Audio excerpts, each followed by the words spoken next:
Assalamualaikum warahmatullahi wabarakatuh. Berjumpa lagi dengan saya dalam materi komunikasi massa untuk pertemuan yang ketiga. Marilah sebelum kita mengawali pembelajaran, kita membaca bismillah terlebih dahulu. Bismillahirrahmanirrahim. Nah, langsung saja kita masuk pada materi pembahasan.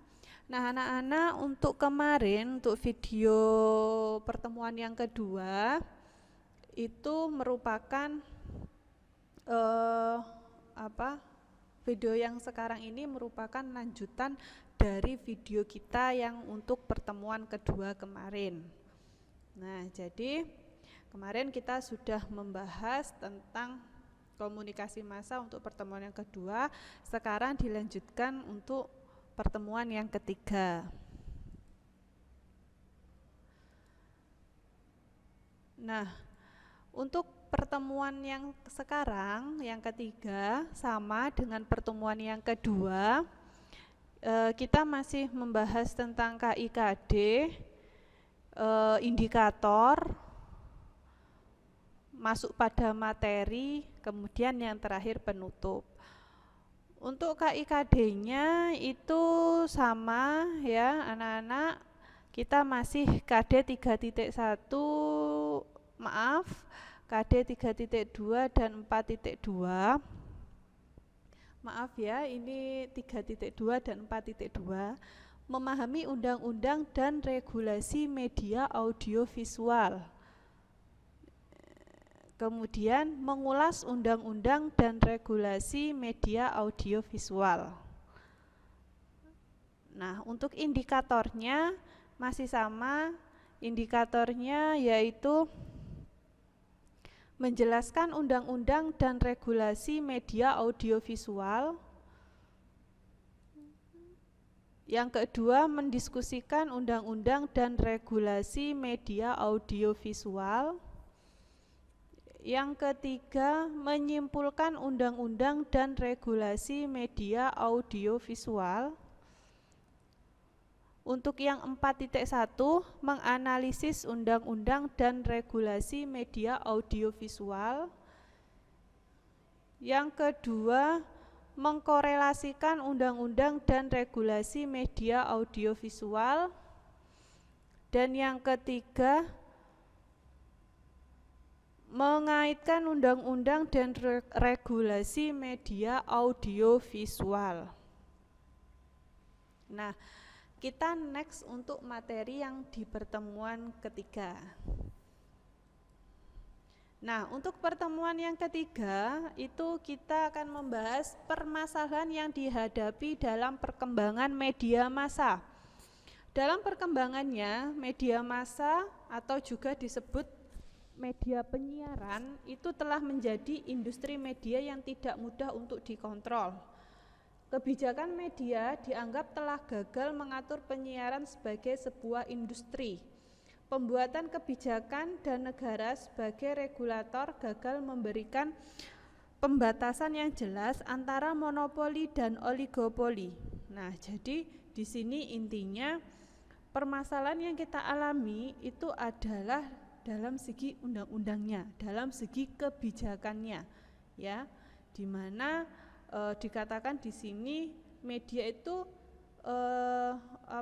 istilahnya antara monopoli dan oligopoli. Nah, ya, itu permasalahannya. Tidak adanya kebijakan khusus untuk mengatur aspek komersial dari penyiaran ini menjadi faktor ekspansi dan konglomerasi media penyiaran. Kepemilikan media massa juga penyiaran di Indonesia cenderung pada arah praktik oligopoli dan monopoli. Salah satu indikasi dari praktek oligopoli dan monopoli itu dapat dilihat dari kepemilikan media yang hanya dimiliki oleh mereka yang memiliki banyak modal dan dikuasai segelintir orang, serta mereka yang memiliki media lebih dari satu atau dua.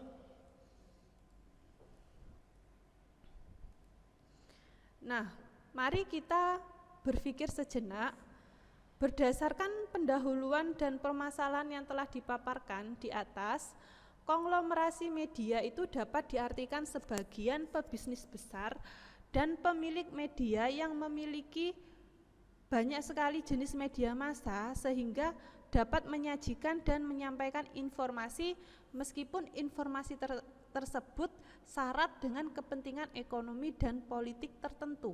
Nah, jadi sekarang media massa itu sudah banyak dimanfaatkan atau dikonglomerasi oleh berbagai pihak untuk kepentingan mereka sendiri. Indonesia terdapat aturan atau kebijakan hukum mengenai pemusatan kepemilikan dan penguasaan media penyiaran dalam regulasi penyiaran. Aturan tersebut tercantum dalam Undang-Undang UU Penyiaran Nomor 32 Tahun 2002 dan Peraturan Pemerintah PP Nomor 50 Tahun 2005 tentang lembaga penyiaran swasta. Disebutkan dalam Undang-Undang Penyiaran Nomor 32 Tahun 2002 Ayat 1 Pasal 18 bahwa pemutusan kepemilikan dan penguasaan lembaga penyiaran swasta oleh satu orang atau satu badan hukum baik di satu wilayah siar maupun beberapa wilayah siar dibatasi. Sementara PP Nomor 50 Tahun 2005 tentang penyelenggaraan penyiaran lembaga penyiaran swasta berisikan mengenai pembatasan kepemilikan dan penguasaan atas jasa penyiaran radio dan televisi yang dimana sebagai berikut. Pasal 31. Pemusatan kepemilikan dan penguasaan lembaga penyiaran swasta jasa penyiaran radio oleh satu orang atau satu badan hukum baik di satu wilayah siaran maupun di beberapa wilayah siaran di seluruh wilayah Indonesia dibatasi sebagai berikut. Yang pertama, satu badan hukum hanya boleh memiliki satu izin penyelenggaraan penyiaran jasa penyiaran radio. Yang kedua, paling banyak memiliki saham sebesar 100% pada badan hukum ke-1 sampai dengan ke-7. Ketiga, paling banyak memiliki saham sebesar 49% pada badan hukum ke-8 sampai dengan ke-14. Paling banyak memiliki saham sebesar 20% pada badan hukum ke-15 sampai dengan ke-21. Paling banyak memiliki saham sebesar 5% pada badan hukum ke-22 dan seterusnya. Itu adalah aturan dari pusat untuk orang yang atau lembaga penyiaran swasta yang memiliki penyiaran lebih dari satu, ya. Tuh. Dan yang keenam, badan hukum sebagaimana dimaksud pada huruf B, huruf C, huruf D, dan huruf E berlokasi di beberapa wilayah kabupaten kota yang tersebar di seluruh wilayah Indonesia. Yang kedua, pengecualian terhadap ketentuan sebagaimana dimaksud pada ayat 1 huruf C, huruf D, dan huruf E memungkinkan kepemilikan saham sebesar 100% untuk lembaga penyiaran swasta, jasa penyiaran radio yang berada di daerah perbatasan wilayah nasional dan atau daerah terpencil.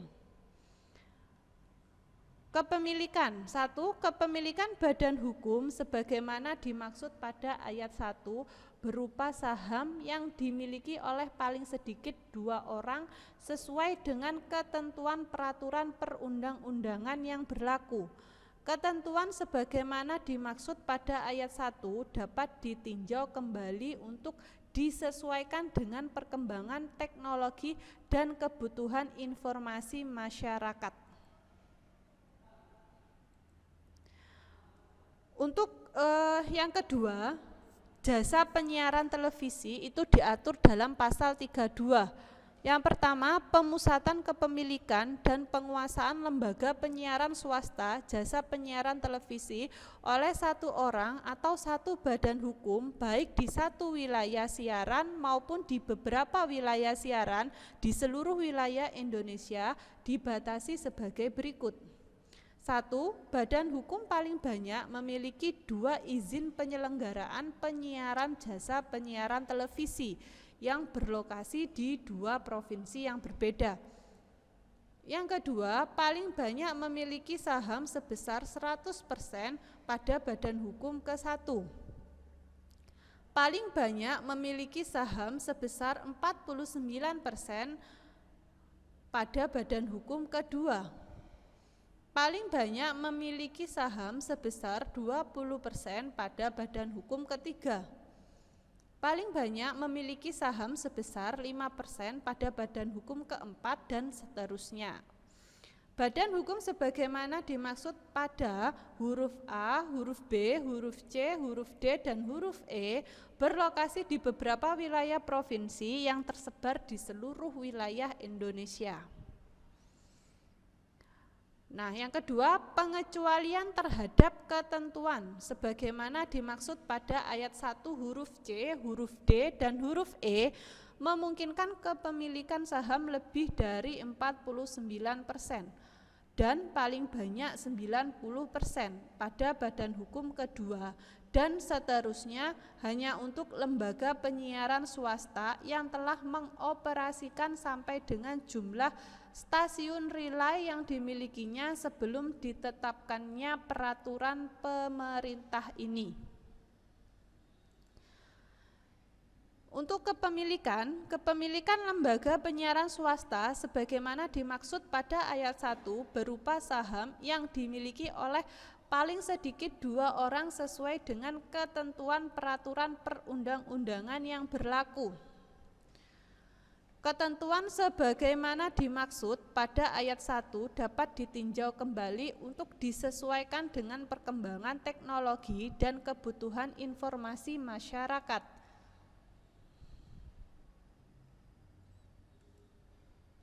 Bagian kedua, pembatasan kepemilikan silang. Itu termaktub pada pasal 33. Kepemilikan silang antara lembaga penyiaran swasta, perusahaan media cetak, dan lembaga penyiaran berlangganan baik langsung maupun tidak langsung dibatasi sebagai berikut.